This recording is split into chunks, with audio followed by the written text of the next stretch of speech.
Hey, what's up, guys? Just wanted to take the opportunity to pass on some knowledge here about winter driving.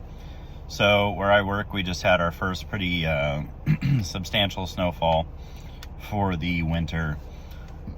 And I realize not everyone on this channel or that's watching this content is quite as experienced in winter driving as some other folks may be.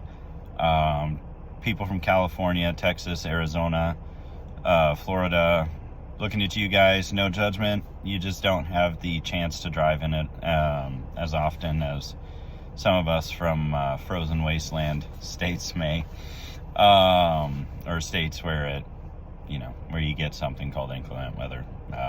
No fault of your own. I'm not bagging on you guys or nothing, but all right. So vehicle safety. Always have a first aid kit. Never know when you might need it. Have some sort of emergency kit to supplement that, like a bag of sand or cat litter or something to help you as a traction aid. I keep a small shovel in my pickup just in case. You never know.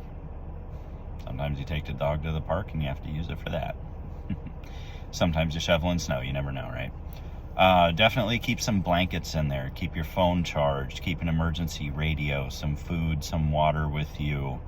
Consider bringing an extra bottle just to keep with you as you drive. The agitation of the water sloshing around will keep it from freezing, but do bring it inside with you where you're going. Water does nothing for you if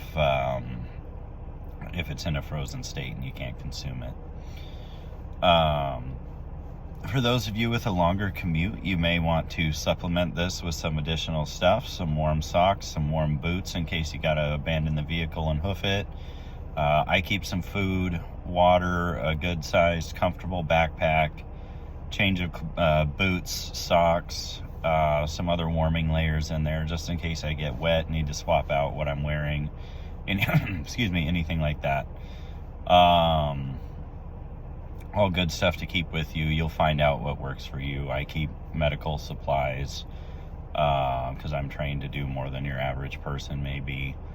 I keep a small jet boil stove and various cooking utensils with me just in case. I don't do anything crazy. I get ready hour meals or mountain house stuff and just keep it with me. I'm not bougie like that. I just have used it before and I know it works, right?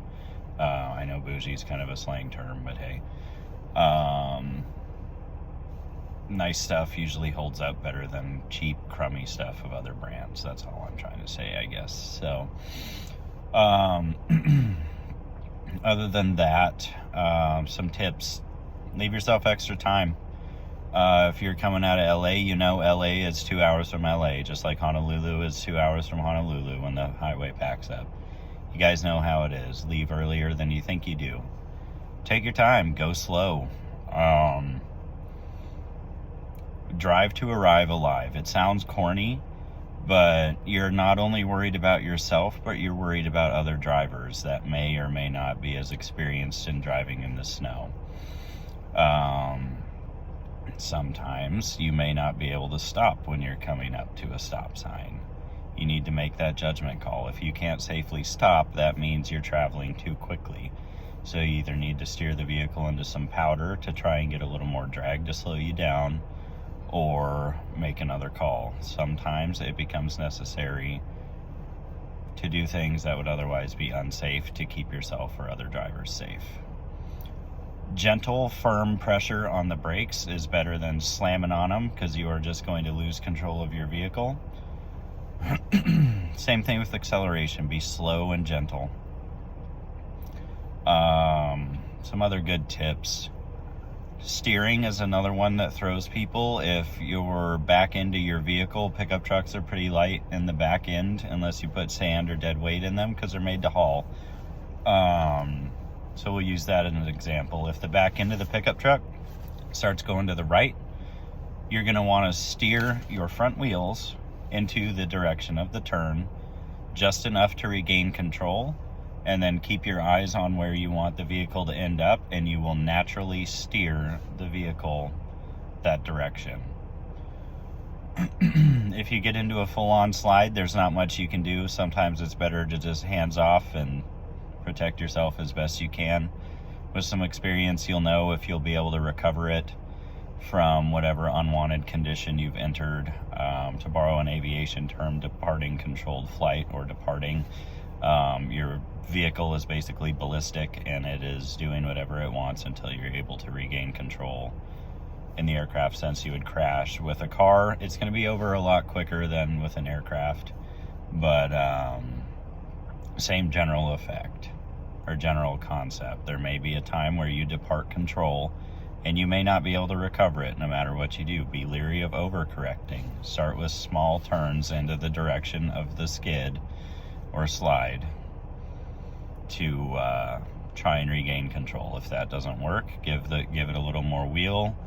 When I encounter a slide condition and the back end of the vehicle starts trying to yaw left or right, i.e. shift right, shift left, but sliding similar to drifting, or power sliding, whatever, it's the same general concept.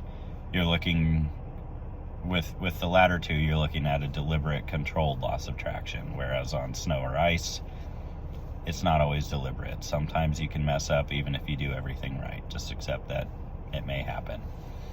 Do your best to avoid it, obviously, but take the amount of risk you're willing to assume.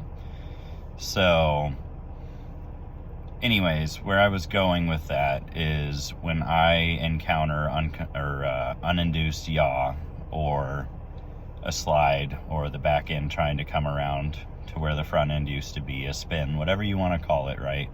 I usually take my foot off of the gas or brake, whatever I was doing when I entered that condition, and put it flat on the floor and allow the vehicle to, it allows the vehicle to return to more of a neutral state so that you can affect your recovery a little easier.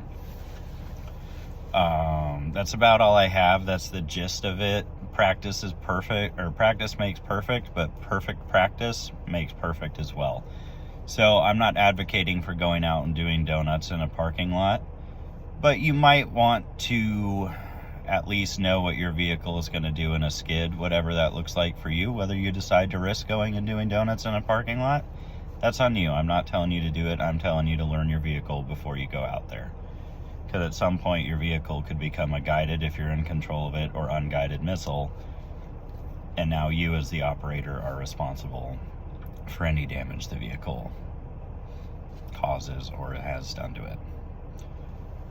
Other than that, a little bit more free chicken for you, to use another Army term. I don't think bougie is an Army term, but I used it earlier. I guess it's hip. I don't know. I'm not cool. But if you drive a truck, I'd recommend keeping a tow strap and some different size shackles in there, just so that you can either make it easier to have your vehicle recovered out of a ditch if you plant it in there because you lost control or what have you. Or once you become more comfortable, you can do what a lot of people did when I was in high school. IRS don't judge.